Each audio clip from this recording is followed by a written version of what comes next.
नमस्कार साथियों, आज हम सभी लोग उपस्थित हुए हैं संत कबीरदास की तपोस्थली मगहर में।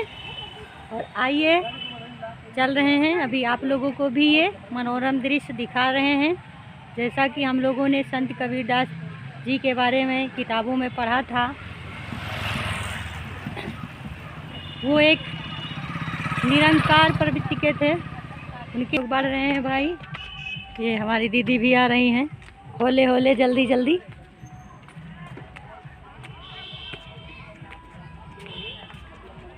सतगुरु कबीर समाधि मंदिर मगहर में हम लोग उपस्थित हो चुके हैं। समाधि स्थल।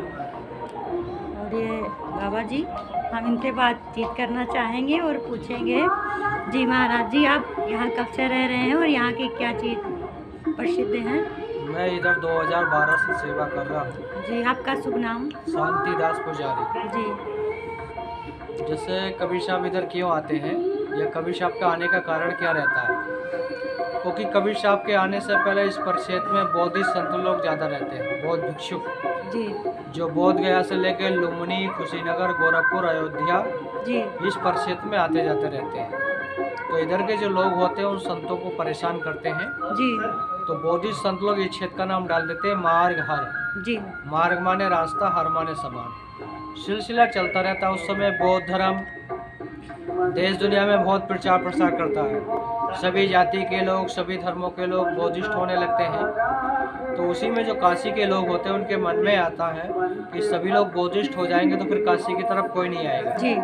तो लोगों के मन को कन्वर्ट करने के लिए और काशी की तरफ आस्था जोड़ने के लिए जी, उसमें एक शब्द का प्रयोग करते हैं कि जो काशी मरेगा मोक्ष पाएगा, जी, जो मगहर मरेगा नरक जाएगा। जी, तो ऐसी कहानी फैला देते हैं। तो इधर के जो लोग होते हैं उनकी बात पे विश्वास करने के बाद धीरे धीरे काशी में शरीर त्यागने लगते हैं। इसको जी, काशी जी, करवट कहा जाता जी, है।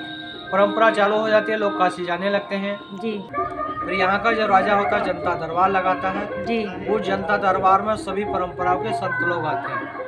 तो संत लोग कहते हैं भाई हम लोगों में इतनी शक्ति जो वर्षा करा सके, लेकिन काशी में कबीर साहब रहते हैं, जी, अगर उनके पास जाएंगे कुछ न कुछ समस्या का निदान हो जाएगा। जी, यहाँ का जो राजा होता है अपने साथियों सामने कबीर चौरा बनारस जाते हैं, वो पूरी है की व्यवस्था बताते हैं। जी, तो कबीर साहब कहते हैं हमारे चलने पे या वहाँ रहने पे वर्षा हो सकती है, तो हम अवश्य चलते हैं। जी, तो जैसे ही कबीर साहब काशी से मगहर के लिए चलते हैं, जी, उस समय के काशी के लोग वही बात कबीर साहब के सामने रखते जी, हैं कि आपका वृद्ध शरीर और आप उस क्षेत्र में जा रहे लोग मरने के बाद नरक जाते हैं, और उस मातृभूमि को छोड़ कर जा रहे लोग मरने के बाद स्वर्ग जाते हैं या मोक्ष पाते हैं।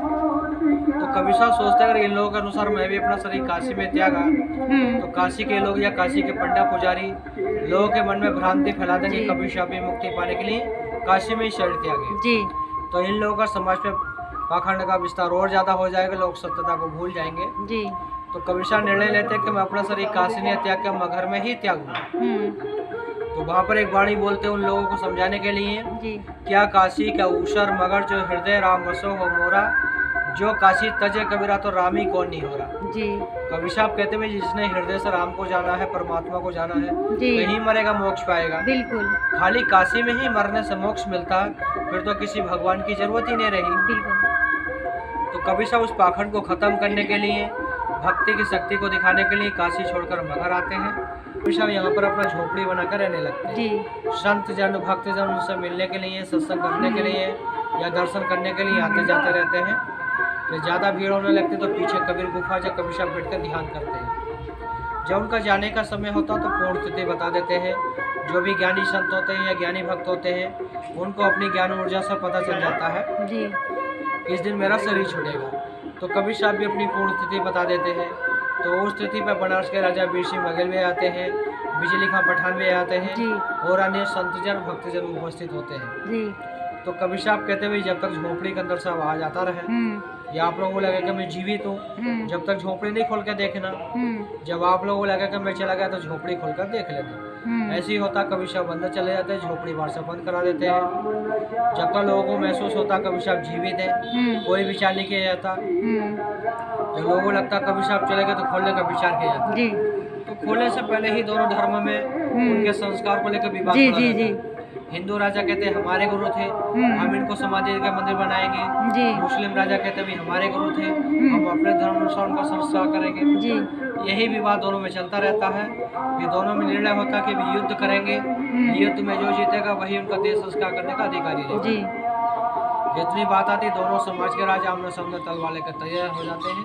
तो उसी परिस्थिति में उस विवाद को खत्म करने के लिए आकाशवाणी होता है, खोलो पर्दा है नहीं मुर्दा, युद्ध मिथ्या तुम कर डाली। जब आकाशवाणी होता है खोलो पर्दा है नहीं मुर्दा, दोनों लोग विमर्श करते हुए झगड़ा बात को करने पहले झोपड़ी खोलते हैं। झोपड़ी खोलते तो फूल और चादर मिलता है, शरीर नहीं मिलता।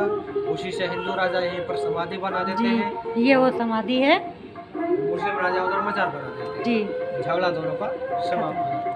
तो जय हो कबीरदास जी की।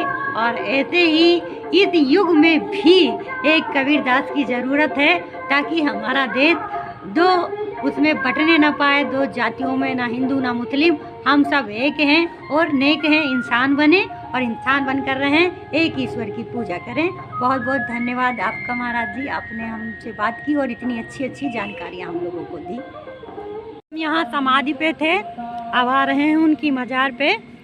धीरे धीरे आप साथियों को अभी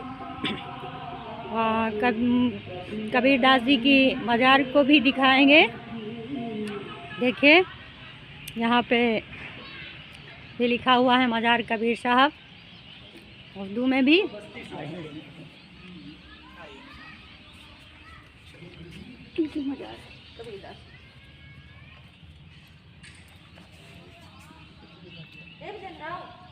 ये है मज़ार शरीफ कबीरदास जी की। ये यहाँ का पूरा दृश्य है। बाबा कमालुद्दीन शाह की भी मज़ार है और यहाँ पे बहुत सी छोटी छोटी और भी मज़ारें बनी हुई हैं। ये पूरा प्रांगण है। दृश्य बड़ा ही मनोरम और बहुत ही शांत वातावरण है। पक्षियों की चहचहाट गूंज रही है, सूरज भी गुरूब हो रहा है। वो दृश्य भी बड़ा ही सुंदर लग रहा है। बाहर बच्चे खेल रहे हैं। तो आज हम सभी लोग तपोस्थली